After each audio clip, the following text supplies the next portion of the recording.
Sahabat Finansial, kali ini juga sudah terhubung dengan kami melalui jaringan Zoom dengan Bapak Mirdal Gunarto sebagai Global Market Strategis dari Maybank Indonesia. Selamat pagi Pak Mirdal. Selamat pagi Bunia dan sahabat Lusa. Oke, Pak Mirdal gimana kabarnya? Baik ya Pak? Alhamdulillah baik Bu. Oke, luar biasa. Pak Mirdal, pagi-pagi gini kita ngobrolin soal kondisi pasar dan juga sekaligus memberikan rekomendasi nih untuk sahabat finansial di rumah supaya bisa menentukan investasinya hari ini.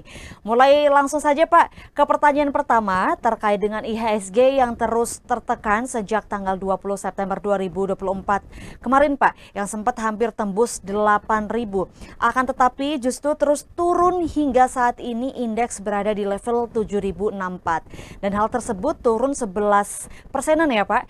Dan dari data ini, apa analisis dari Pak Mirdal kenapa IHSG membel atau menurun sampai awal tahun 2025 Pak Mirdal? Ya, selamat pagi Bunia dan juga sahabat Lusa ya. Kalau kita lihat tren penurunan IHSG sebenarnya terjadi semenjak Donald Trump terpilih menjadi Presiden Amerika Serikat. Dan memang apa yang terjadi ini merupakan refleksi dari antisipasi investor terhadap kebijakan Trump yang kemungkinan akan memberikan dampak negatif terhadap prospek perekonomian global. Kalau kita lihat sih kebijakan-kebijakan yang siap dikeluarkan oleh Donald Trump, seperti kebijakan proteksionisme perdagangan ataupun juga kebijakan terkait dengan penurunan suku bunga ataupun juga penurunan tarif corporate tax ya. Ini kelihatannya dampaknya kurang bagus buat perekonomian global, apalagi dalam beberapa hari terakhir juga kalau kita lihat Trump banyak sekali mengeluarkan pernyataan kontroversial ya, seperti terkait dengan keinginan untuk mencaplok Greenland, lalu juga mengganti nama dari Teluk Meksiko menjadi Teluk Amerika, ataupun juga keinginan untuk menguasai Panama ataupun juga Kanada. Dan ini yang kelihatannya terus membuat investor, terutama investor global, menarik diri dari investasi yang ada di emerging market seperti Indonesia. Dan kelihatannya ini dampaknya masih akan terus berlangsung ya, setidaknya sampai 1 bulan ke depan, karena para pelaku pasar tentunya akan terus melihat kebijakan-kebijakan apa yang akan diberikan oleh Donald Trump ini. Apakah koar-koar yang selama ini dia sampaikan di berbagai media ini akan terrealisasi, terutama setelah pelantikan dia pada tanggal 20 Januari ini. Dan di sisi yang lain juga kita lihat dari sisi perkembangan kebijakan moneter ini menunjukkan kalau The Fed kelihatannya memberikan ruang yang lebih sedikit untuk penurunan suku bunga mereka pada tahun ini. Dan ini juga yang membuat kenapa para investor juga akhirnya kembali realistis untuk memindahkan aset investasi mereka dari negara emerging market ke negara developed market seperti Amerika Serikat. Jadi ya wajar kalau kita lihat tekanan IHSG begitu terasa terutama semenjak Donald Trump terpilih menjadi Presiden Amerika Serikat. Dan sampai kapan ini terjadi? Ya tentunya sampai dampak dari kebijakan Donald Trump ini terlihat ataupun juga sudah memasuki periode price in. Kalau sudah price in dan ternyata kebijakannya yang telah dijalankan tidak berjalan mulus dan malah kebijakannya kemudian berbalik menjadi kebijakan seperti semula atau kebijakan seperti sebelumnya, tentu ini ada ruang bagi IHSG untuk kembali mengalami kenaikan. Plus ditambah juga kalau ada momentum penurunan suku bunga dari The Fed ataupun Bank Indonesia. Kalau dari sisi domestik sih kita tidak ada masalah ya, Bunia dan juga sahabat bursa.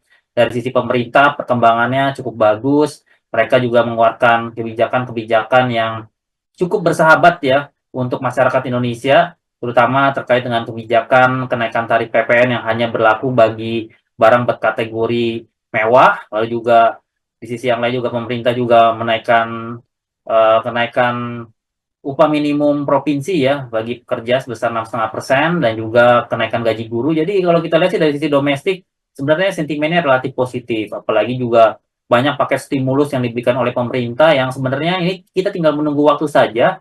Kemungkinan dari sisi emiten-emiten yang terkena dampak dari kebijakan positif pemerintah kita ini akan mengalami kenaikan harga, tapi tentu saja sambil menunggu dampak dari perkembangan global terlebih dahulu.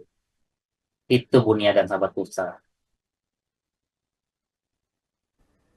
Oke, baik Pak Mirdal. Pak Mirdal tadi menjelaskan kenapa IHSG memble gitu ya Pak di awal tahun 2025 karena memang sentimennya itu masih dari global, terutama dampak dari Donald Trump lalu juga The Fed. Kalau secara domestik memang sebenarnya sentimennya justru memberikan positif ya Pak terhadap pasar modal di Indonesia.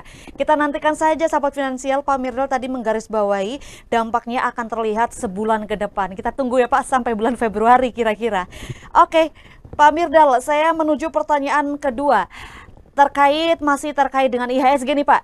Kalau dilihat dari sisi teknikal, IHSG itu masih lebih berpeluang turun sampai di level 6.900, bahkan di support terkuat 6.700. Apakah Pak Mirdal sependapat? Bagaimana penjelasan terkait hal tersebut Pak? Ya, memang kalau kita lihat sih tekanan jual khususnya dari global investor ya masih terlihat untuk saat ini. Sehingga kalau kondisinya masih kurang kondusif secara global dan investor asing terus melakukan aksi jual atau posisi net selling dari foreign investor, tentu kita akan lihat posisi IHSG yang akan terus mengalami penurunan. Walaupun ya kalau kita lihat dari sisi beberapa emiten-emiten yang berkategori besar sebenarnya ada potensi untuk menahan penurunan IHSG lebih lanjut. Ya kalau kita lihat dalam periode awal tahun ada IPO dari beberapa emiten yang ternyata hasilnya cukup positif. Kita lihat juga beberapa emiten kelihatannya juga akan mendapatkan dampak positif dari kebijakan pemerintah kita ya. Dan di sisi yang lain juga Indonesia ini sebenarnya pada saat ada perkembangan nilai tukar rupiah kita mengalami pelemahan terhadap dolar atau dolarnya posisinya menguat, tentu ada emiten juga yang mendapatkan dampak positif dari perkembangan ini, khususnya emiten-emiten yang berkategori eksportir. Sehingga ya kita sih lihat memang walaupun secara pressure untuk dari aspek teknikal akan membawa IHSG ke posisi lebih rendah, tapi saya rasa banyak investor, terutama investor lokal, baik itu institusi ataupun juga investor retail, masih akan terus melakukan aksi buy on weakness, terutama emiten-emiten yang memiliki basis aktivitas domestik ataupun juga aktivitas berkategori ekspor, terutama ekspor-ekspor yang dikirim ke negara mitra dagang yang masih relatif baik ya performa dari sisi perekonomiannya, seperti negara mitra dagang di ASEAN ataupun juga India, dan juga termasuk seperti China ya. Kalau kita lihat sih sebenarnya walaupun ekonominya melambat tapi mereka konsisten untuk membeli barang-barang ekspor kita. Jadi ya sebenarnya ada peluang ya, Ibu Nia dan juga sahabat bursa, kalau kita lihat dari sisi IHSG yang sebenarnya banyak terjadi aksi jual oleh investor global, tapi di sisi yang lain ini menciptakan momentum buy on weakness buat investor lokal, khususnya untuk emiten-emiten yang memiliki fundamental sangat baik ya. Dan ini kalau kita lihat sih banyak sekali ya emiten kita yang harganya relatif murah, dan kemungkinan kalau nanti tekanan pressure dari globalnya sudah surut, ya kita harapkan IHSG kita akan berbalik menjadi positif trennya. Ya kita lihat sih memang ruangnya sangat terbuka sekali, terutama nanti memasuki periode sekitar bulan Februari ataupun juga bulan Maret, yang kita harapkan sih IHSG akan berbalik arah menjadi positif. Oke, itu dia penjelasan dari Pak Mirdal ya. Memang IHSG memang berpeluang atau akan menuju ke level rendah, tetapi tetap ada sentimen-sentimen positif lainnya yang akan mendorong IHSG akan meningkat nanti di bulan Februari dan bulan Maret gitu Sobat Finansial. Baik, Pak Mirdal menuju pertanyaan ketiga terkait dengan penurunan tajam IHSG di awal tahun menjadi tren. Kalau dilihat dari data awal tahun 2024 juga memiliki kemiripan ya Pak. IHSG kinerjanya turun terus dari level 7.300-an menuju 6.700-an. Di tanggal 19 Juni, itu bagaimana analisa Bapak mengenai hal tersebut? Ya kalau kita lihat sih pada tahun lalu itu kan terjadi penurunan IHSG karena memang ada sentimen terkait dengan investor yang ingin wait and see ya terhadap momentum pemilu Indonesia. Dan di sisi yang lain juga kalau kita lihat juga berbagai perkembangan global yang kurang kondusif berpengaruh juga ya pada saat itu ya, terutama memang ada kemungkinan aktivitas ekonomi global melambat, sehingga ya wajar ya pada saat itu profit taking cukup masif. Dan untuk kondisi saat ini memang situasinya pun juga kalau kita lihat dari sisi globalnya juga masih kurang kondusif, tapi ya tentu kita tidak bisa bersandar pada perkembangan dari sisi global saja, karena kalau kita lihat dari sisi domestik potensinya sangat besar ya, Bunia dan juga sahabat bursa. Kalau kita lihat beberapa emiten yang IPO ini potensinya sangat baik sekali ya, emiten-emitennya juga banyak yang berkategori cukup bagus ya, entah itu dari sektornya, ada yang sektor eh, eksplorasi minyak atau eksplorasi migas, lalu juga ada yang berkategori retail yang kalau kita lihat sih dari sisi prospek bisnisnya masih cukup baik. Lalu juga emiten-emiten yang memiliki dampak positif nanti dari sisi program-program yang dilakukan oleh pemerintah ya, apalagi kalau kita lihat program pemerintah sudah banyak yang berjalan ya, seperti program makan bernutrisi gratis untuk anak-anak yang kalau kita lihat walaupun memiliki beragam respon, tapi kita lihat ini programnya sudah berjalan dan cukup positif. Lalu juga kita lihat juga dari aspek dampak kebijakan pemerintah menaikkan UMP 6,5% dan juga gaji guru ya, kita lihat dari sisi indeks kepercayaan konsumen juga meningkat ya, sehingga kita lihat sih dari emiten berkategori retail, makanan, minuman, transportasi ini memiliki potensi yang sangat besar ya. Belum lagi juga sektor-sektor berkategori orientasinya ekspor, baik itu emiten seperti sektor CPO yang kalau kita lihat juga performanya juga masih cukup konsisten ya, termasuk juga emiten berkategori batu bara, energi ini juga kalau kita lihat juga cukup bagus ya. Jadi saat ini sih kita lihat dari aspek momentum memang relatif negatif, tapi kita masih memiliki opportunity yang sangat positif ya, apalagi juga dari sisi pemerintah kita dengan belanja fiskal yang cukup jor-joran, tapi di sisi yang lain posisi defisit fiskal kita masih relatif aman. Tahun lalu saja defisit fiskal kita hanya relatif rendah ya, yaitu di 2,29% terhadap GDP. Jadi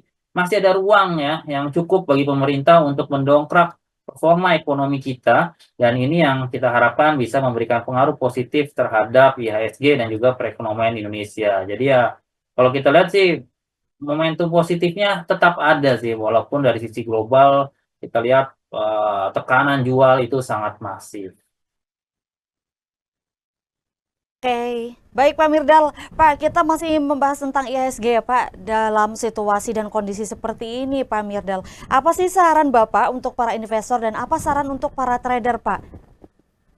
Ya kalau kita lihat dari sisi investor tentu ini momentum yang sangat baik ya untuk melakukan aksi buy on weakness atau membeli emiten-emiten bagus ataupun juga emiten-emiten yang profilnya sangat baik dengan valuasi yang murah dengan harga yang relatif sangat rendah ya, dan ini yang tentunya kita harapkan dalam tempo jangka menengah begitu perkembangan ekonomi global sudah kondusif kembali, kita harapkan emiten-emiten ini akan mengalami potensi rebound yang sangat besar. Sementara bagi para trader, ya tentu mereka masih akan terus memanfaatkan emiten-emiten yang baru IPO ataupun juga emiten-emiten yang memang memiliki isu-isu yang cukup positif atau isu-isu yang berkaitan dengan perkembangan ekonomi saat ini, seperti emiten yang berkaitan dengan proyek strategis nasional. Ya kalau kita lihat kan ada beberapa emiten yang pergerakannya juga cukup baik ya, dan di sisi yang lain juga kita lihat juga para trader bisa memanfaatkan emiten dari konglomerasi ya, emiten-emiten konglomerasi, entah itu emiten dari konglomerasi Prayogo ataupun juga emiten-emiten dari konglomerasi yang lain yang kalau kita lihat ini pergerakannya sangat dinamis ya. Jadi memang kalau saya lihat sih potensinya untuk IHSG untuk tetap mendulang hasil positif ini masih sangat besar saat ini. Mungkin dari saya sih itu dulu sih Bunia dan juga sahabat bursa. Oke. Oke, itu dia sobat finansial untuk para investor kata Pak Mirdal, ini adalah momentum untuk buy on weakness ya Pak, beli saham bagus dengan harga yang rendah. Dan untuk para trader, proyek strategis nasional itu bisa menjadi pilihan atau mungkin emiten-emiten konglomerasi gitu ya Pak yang bisa jadi pilihan yang menarik nih untuk saat ini. Baik, Pak Mirdal, sebelum pertanyaan terakhir saya menuju ke pertanyaan tentang Menteri BUMN Erick Thohir ya Pak, yang secara aktif mendorong holding BUMN Industri Pertambangan atau MinID dan anak usahanya PT Indonesia Asahan Aluminium atau Inalum untuk melaksanakan IPO nih Pak di Bursa Efek Indonesia. Bagaimana pandangan Pak Mirdal terhadap inisiatif tersebut dan menilai prospek IPO ini dari sudut pandang pasar Pak Mirdal? Ya, kalau kita lihat sih keinginan dari Pak Menteri BUMN ya Pak Erick Thohir untuk IPO dari emiten ataupun juga dari perusahaan BUMN tambang seperti MindID ini sangat positif ya. Tapi kalau dari saran saya sih hendaknya memang porsi IPO-nya jangan terlalu besar ya, karena kan ini kan perusahaan BUMN ya, hendaknya porsi untuk IPO-nya sekitar 10%-an dulu lah terhadap total dari equity yang ada di Main ID ini. Dan kita harapkan juga untuk anak usahanya juga akan melakukan langkah yang sama ya, karena tentunya dengan IPO ini, perusahaan ini akan lebih terbuka, akan lebih bisa dimonitor oleh masyarakat atau investor ya, bagaimana kinerjanya, bagaimana arahan ke depannya, kebijakan visi misinya, apakah masih akan sejalan untuk menjadi potensi bagi mesin pertumbuhan ekonomi Indonesia supaya terakselerasi. Karena dengan Main ID ini sebenarnya potensi supaya ekonomi Indonesia terdongkrak itu sangat besar ya, karena Main ID ini merupakan perusahaan berkategori pengolahan tambang ataupun juga yang berkategori untuk sektor energi ya. Jadi ya kita lihat sih untuk emiten ini tentunya bisa memberikan suatu dampak investasi yang cukup besar untuk perekonomian Indonesia, karena dengan Main ID ini diharapkan juga bisa mendukung program hilirisasi oleh pemerintah, karena dengan keinginan supaya ekonomi Indonesia terdongkrak ke level 8%, kita harapkan memang peranan dari Main ID ini sangat krusial, karena kebutuhannya juga kalau kita lihat untuk mendongkrak performanya juga sangat besar ya kebutuhan dananya. Jadi ya salah satu caranya bisa menggunakan dana dari publik melalui IPO, tidak hanya terbatas dari dana internal ataupun juga dana APBN ya. Dan kita harapkan ya memang ini dari sisi Main ID sendiri ke depannya ya mereka masih akan terus mendorong program hilirisasi sehingga barang-barang yang mereka produksi ini bisa memiliki nilai tambah ataupun harga yang lebih tinggi ya kalau saat mereka jual produk-produknya. Jadi ya kita harapkan dengan kedepannya tentu Main ID ini potensinya sangat besar, apalagi kan untuk kedepannya kan ekonomi juga kelihatannya masih akan sangat membutuhkan barang-barang dari hasil produksi emiten seperti Main ID ini. Dan kita lihat juga kan untuk anak usahanya juga kan cukup beragam ya. Jadi ya ini saya rasa sih bisa menjadi langkah yang sangat bagus ya, terutama untuk mendukung dari sisi pendanaan internal untuk kebutuhan ekspansi ataupun juga untuk mendukung dari sisi perekonomian Indonesia, terutama untuk mendorong performa ekonomi kita dari sisi investasi ya. Tentunya dengan performa ini ya kita harapkan juga ekonomi kita bisa terdongkrak, dan tentunya mereka akan mengedepankan program dari hilirisasi industri. Jadi ya ini yang kita harapkan ya untuk Main ID ini ke depannya. Apalagi juga kan seperti kita ketahui untuk pembangunan smelter itu kan juga pembiayaannya cukup besar ya, karena smelter ini kan dibutuhkan untuk proses hilirisasi dari perusahaan-perusahaan tambang. Mungkin dari sisi itu dulu sih, Bu. Oke, penjelasannya cukup menarik nih ya Pak Mirdal. Baik, Pak Mirdal, menuju pertanyaan terakhir terkait dengan rekomendasi saham hari ini dari Maybank Indonesia. Apa saja Pak rekomendasi sahamnya? Ya, kalau saya sih memang lihat ya untuk beberapa emiten yang memiliki valuasi murah, menarik ya, dan juga berkaitan dengan program-program pemerintah, ini ada beberapa pilihan ya. Di antaranya terkait dengan program 3 juta rumah ya, tentunya ini kemungkinan dampak positifnya akan menimpa emiten-emiten sektor properti ya. Ini ada pilihannya dari kita sih, ada Bumi Serpong Damai atau BSDE, lalu juga ada CTRA, lalu juga ada Pewon ya, ini katanya juga cukup menarik, termasuk juga LPKR. Lalu kalau dari sisi yang lain, kita lihat emiten seperti PTBA juga masih menarik ya, Bunia dan juga Sahabat Bursa. Lalu juga Gajah Tunggal, GJTL juga masih menarik. Lalu juga ada emiten dari komoditas juga PTBA, ini saya rasa juga cukup menarik ya.